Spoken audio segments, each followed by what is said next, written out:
Isa sa mga experiences na hindi ko makakalimutan ng elementary ay ang mag-backyard camping sa school lang bilang member ng Girl Scout.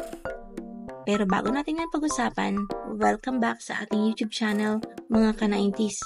Tara, balikan natin ang nakaraan. Ito na nga, isa dito ang camping sa school backyard. Yung magsiset up kayo ng tent, tapos dun kayo mag-overnight. Kasama yung mga ibang Girl Scouts, tsaka Boy Scouts. Siyempre kasama yung mga teachers din.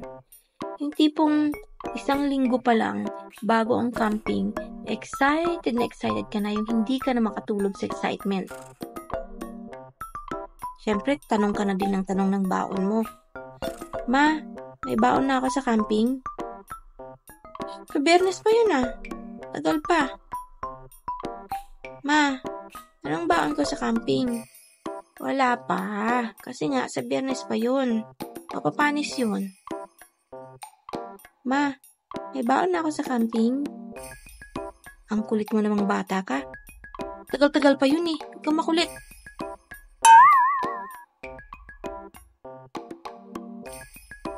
Ma, Biyernes na. May baon na ako sa camping. Eto na. Ang kulit.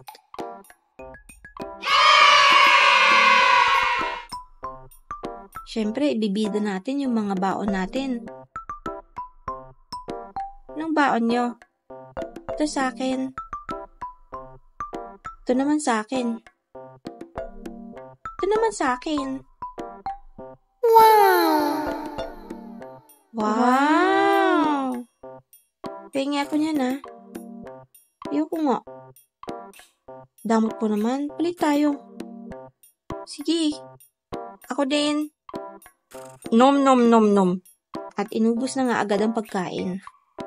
Buti na lang prepared na ng lola ko. Andun na siya oh. Nag-aantay.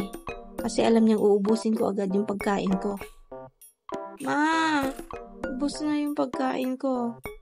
Sabi na nga ba eh. O eto, bagong baon mo. Siyempre sa camping may programs tayo. Una, yung flag ceremony. Tapos, aayusin na natin yung tent para doon tayo matutulog kinagabihan. At syempre, sa gabi, magsiset up ng bonfire. Tapos, may mga programs gaya ng talent show. Syempre, tayo nun, magsasayaw tayo ng pearly shell. Yung iba naman, kumakanta. O di kaya mga nagtutula. At syempre, pagkatapos nun, ito na ang pinaka-exciting, yung magkwentuhan at magchismisan sa tent bago matulog. At syempre, hindi maiiwasan ang magtakutan. Ano yun?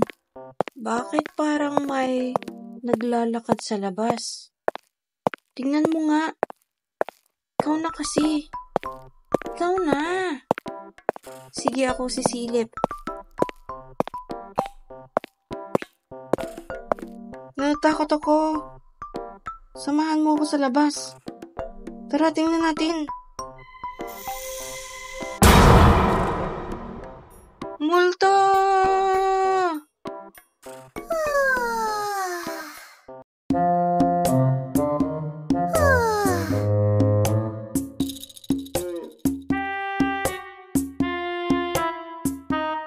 Oh, saan kayo pupunta? Ba't kayo tumatakbo? Ikaw lang pala. Akala na namin multo. Saan ka ba pupunta? Magsi-CR lang ako, naiihi na ako eh. Samahan niyo ako? Ayoko nga. Mag-isa ka. Tapos syempre kinabukasan, maglilinis na tayo. Tapos yung iba magdidilig ng halaman hanggang sa makauwi pagkatapos ng program. At syempre, pagka-uwi, tulog ang bata sa sobrang pagod. Pero masaya naman.